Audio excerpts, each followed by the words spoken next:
cada coisa que é criada para um propósito, para uma finalidade específica. E você sabe qual foi o propósito para o qual você foi criado? A finalidade de todo homem, o propósito pelo qual ele foi criado, foi para adorar a Deus. Existe uma frase do John Piper que é muito interessante, onde ele diz: só existe missões porque não existe adoração. Ou seja, nós evangelizamos todas as nações, como diz Jesus na Grande Comissão, porque nós queremos que haja uma adoração da parte de todo povo, tribo e nação, para que naquele dia povos de todas as tribos, línguas e nações adorem ao Rei dos Reis. Esse é o objetivo do evangelismo, levar as pessoas a adorar. Agora, se a nossa principal finalidade é adorar a Deus, nós precisamos entender o que é adoração. Porque as pessoas tentam definir, existem várias definições sobre o que é adoração, e na realidade é realmente um assunto muito profundo, mas existem algumas definições pobres. Por exemplo, existem pessoas que acreditam que a adoração é música. E por mais que a música seja um instrumento, uma ferramenta importantíssima na adoração, ela não é a adoração em si.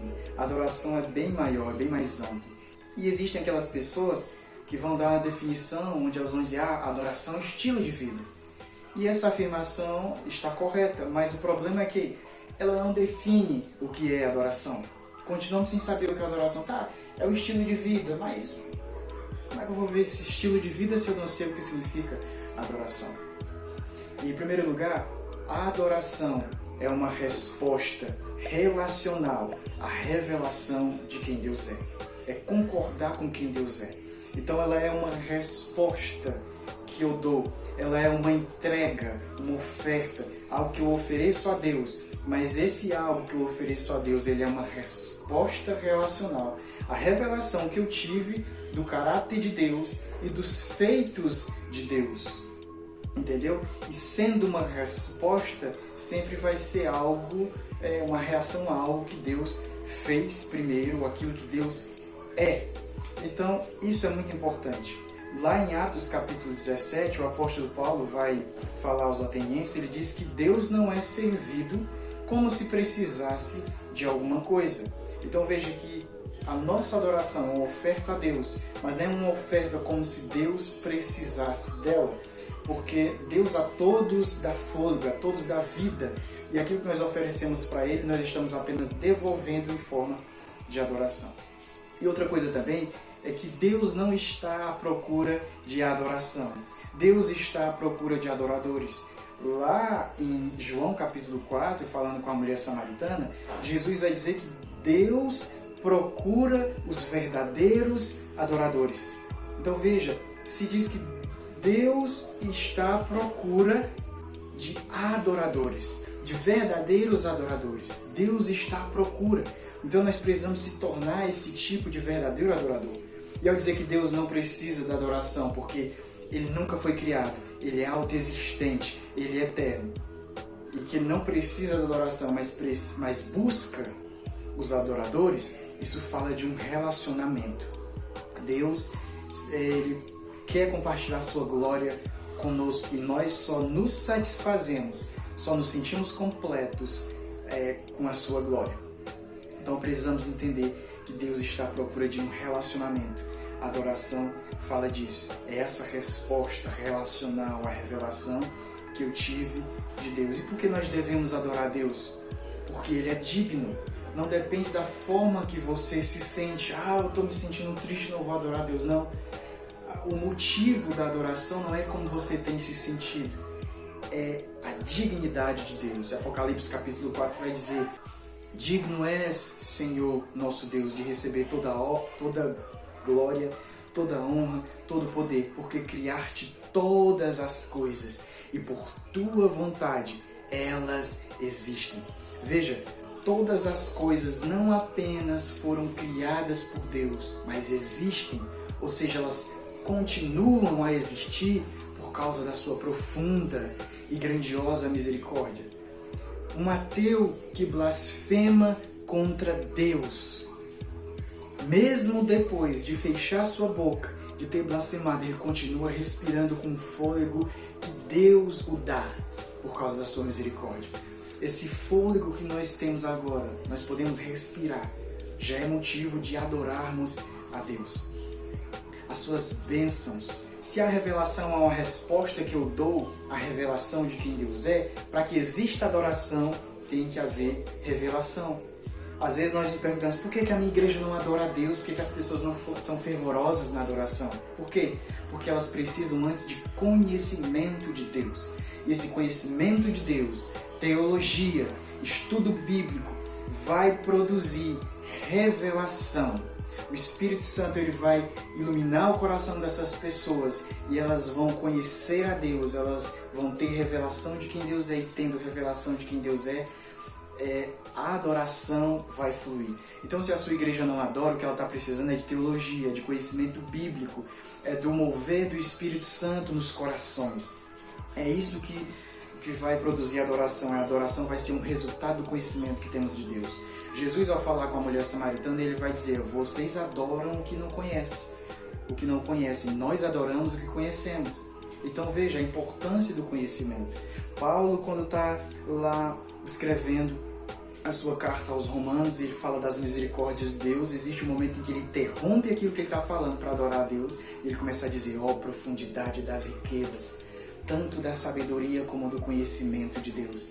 Pois quão inescrutáveis são os seus caminhos. Sabe? Então ele interrompe para adorar a Deus. Essa é a finalidade do conhecimento bíblico. Se o conhecimento bíblico que você tem não te aproxima de Deus, alguma coisa está errada. É como o conhecimento dos fariseus, onde Herodes pergunta para os mestres da lei onde nasceria o Cristo. E eles respondem: em Belém, porque está escrito. Mas mesmo sabendo onde o Cristo nasceria, eles não vão até Belém. Eles continuam ali. Ou seja, é um conhecimento que não os levava a adorar. A finalidade do conhecimento é adorar a Deus. Tudo que nós fazemos é para que Deus seja engrandecido, conhecido e engrandecido. Então, eu volto a repetir. A adoração é uma resposta relacional à revelação de quem Deus é. E essa resposta, essa adoração, ela exige uma postura no coração, uma postura interna, mas também uma postura externa.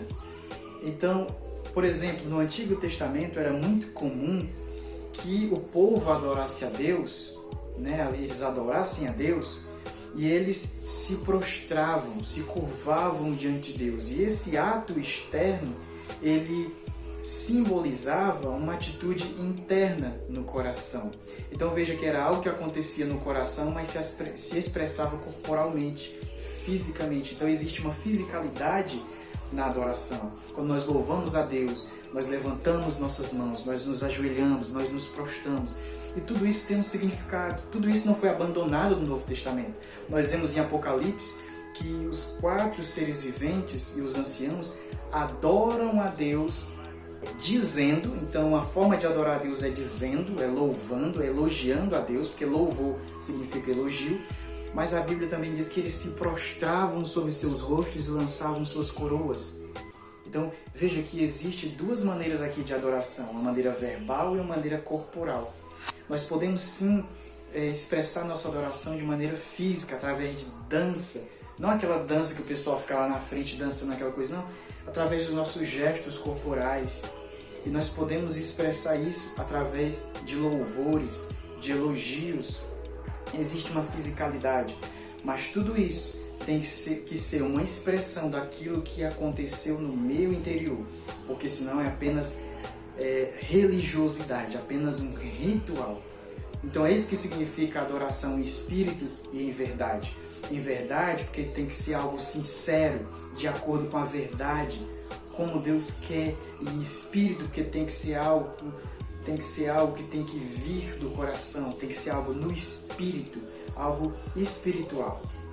É isso que significa, mas exige uma postura externa, física e também interior. Então nós devemos aprender, sabe, a nos expressar. Alguém que está num jogo de futebol, quando o seu time ganha, ele não fica desse jeito. ele se expressa, porque aconteceu algo no coração dele, uma alegria grande. Então, a adoração ela deve envolver reverência, temor, alegria, e essas coisas elas são expressas através do nosso corpo. Nosso corpo também fala. Então, é isso que eu queria falar sobre a oração. E para finalizar, Hebreus, capítulo 13, capítulo 12, diz que recebendo um reino que não pode ser abalado, sejamos agradecidos e adoremos a Deus de qualquer jeito. É assim que está dizendo? Não. Adoremos a Deus com temor e tremor, porque o nosso Deus é um fogo consumidor. Veja que na adoração está envolvido gratidão. Nós adoramos porque somos gratos, porque estamos recebendo um reino inabalável por causa do sacrifício de Jesus. Mas nós também adoramos com temor e tremor. Será que não tem faltado temor e tremor na sua vida? Será que não tem faltado esse aspecto? Você talvez é grato, mas será que tem havido profundo respeito por quem Deus é? Será que você tem a revelação de um Deus assentado no trono? E é isso que nós precisamos: gratidão, reverência, temor, porque o nosso Deus é um fogo consumidor.